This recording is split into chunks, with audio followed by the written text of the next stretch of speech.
Assessment is the process of gathering data that helps you to determine what is happening with the person. To ensure that life-threatening problems are identified and addressed first, perform a rapid assessment.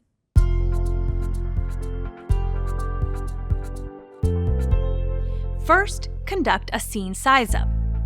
In any emergency, you need to first make sure the environment is safe for you, your team, and anyone else in the area. When assessing for safety, ask yourself, are any immediate dangers present? What guidance needs to be given to patrons in the area? Next, form your initial impression of the person. Ask yourself, does the person look sick or unresponsive? Does the person's skin appear to be its normal color, or does it appear pale, ashen, gray, blue, or flushed? Does the person appear to be breathing? Is there life-threatening bleeding? If there is, immediately stop it with any resources you have available, including a tourniquet if one is available and you are trained. Then quickly determine what additional resources are needed. Who is available to help? Do you need any additional equipment, such as an AED?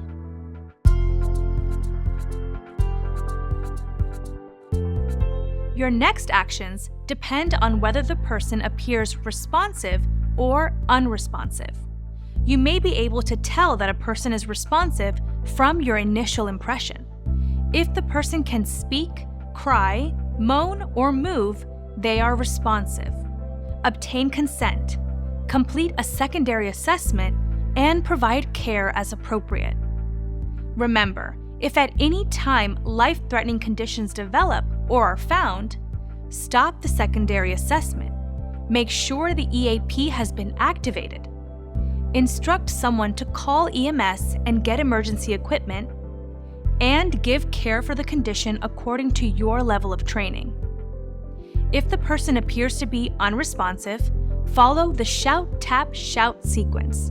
Shout, Jeff, then tap the person on the okay? shoulders and shout again. Jeff, are you okay? Look for a response. It may be subtle, such as some slight movement or momentary eye-opening. If a child or infant appears to be unresponsive, obtain consent from a parent or guardian if one is present before checking for responsiveness. For a child, check for responsiveness the same way as you would for an adult.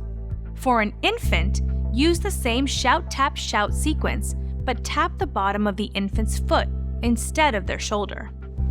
Baby. You call 911, I have an unresponsive infant, I need an AED.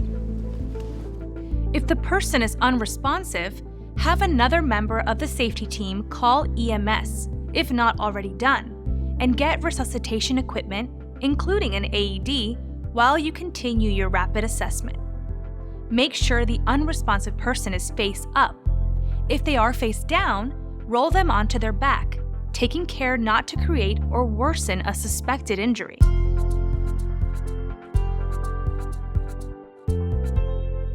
Continue your rapid assessment of an unresponsive person by checking for breathing, a pulse, and life-threatening bleeding.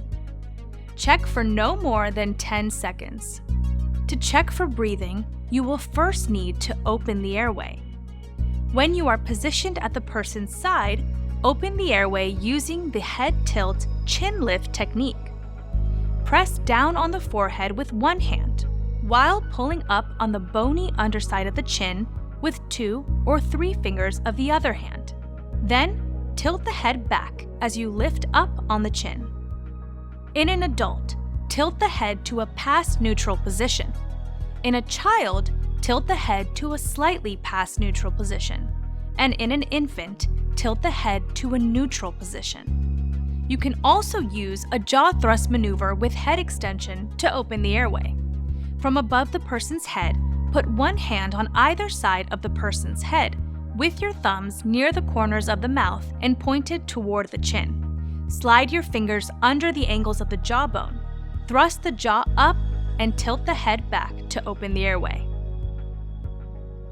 Alternatively, use a modified jaw thrust maneuver to open the airway if you suspect a head, neck, or spinal injury. Use the same hand placement, but avoid moving the person's head and neck when you slide your fingers under the angles of the jawbone and lift the jaw without tilting the head back. With the airway open, simultaneously check for breathing and a pulse for no more than 10 seconds. At the same time, scan the body looking for life-threatening bleeding that you might not have seen initially. When you check for breathing, look to see if the person's chest is rising and falling. Listen for escaping air and feel for breathing against the side of your cheek. Normal breathing is quiet, regular, and effortless. Agonal breaths, isolated or infrequent gasping in the absence of other breathing, are not normal breathing. If you observe agonal breathing, care for the person as if there is no breathing at all. Where you check for a pulse depends on whether the person is an adult, child, or infant. In an adult or child, check the carotid pulse by sliding 2 fingers into the groove of the person's neck. Be careful not to reach across the neck and obstruct the airway. In an infant, check the brachial pulse by placing 2 fingers on the inside of the upper arm, between the elbow and shoulder.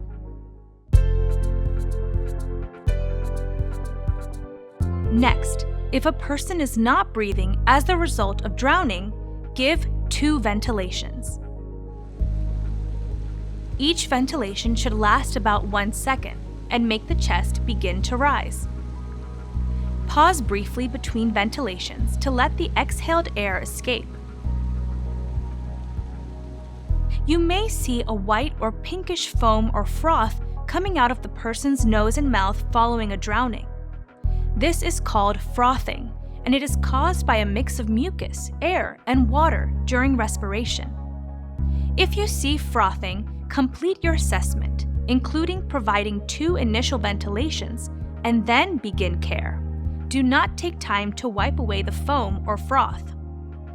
If the person starts to vomit, roll them toward yourself onto their side and wait for the vomiting to stop. Then use a finger sweep to clear the mouth.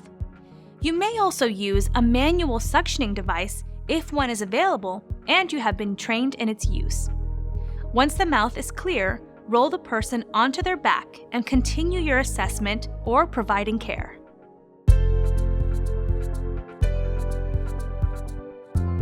The last step in the rapid assessment is to provide care according to the conditions that you find and your level of training. If the person is not breathing but they have a pulse, they are in respiratory arrest. If ventilation is ineffective but the person has a pulse, they are in respiratory failure. Give ventilations at a rate of 1 ventilation every 6 seconds for adults or 1 ventilation every 2 to 3 seconds for children and infants. If the person is not breathing and does not have a pulse, they are in cardiac arrest. In this case, begin CPR immediately, starting with compressions, and use an AED as soon as it is available.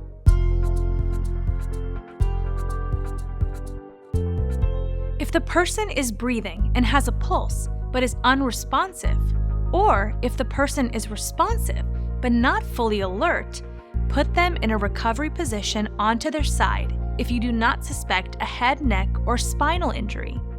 If you suspect a head, neck, or spinal injury, leave the person in a face-up position unless you are unable to maintain an open airway because of fluids or vomit, or if you have to leave the person alone to summon EMS.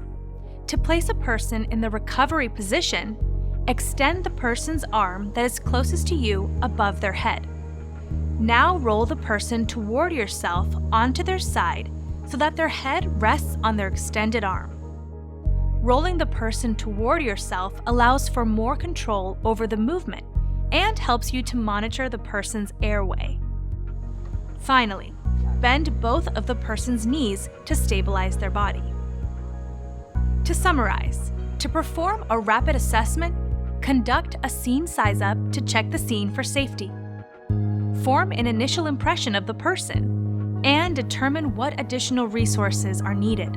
Hey, are you okay? Check for responsiveness. Are you okay? If the person is Call unresponsive, 911. He's unresponsive. ensure that EMS has been called and check for breathing, a pulse, and life-threatening bleeding. Give 2 ventilations to a drowning victim who is not breathing. And then provide care according to the conditions that you find and your level of training.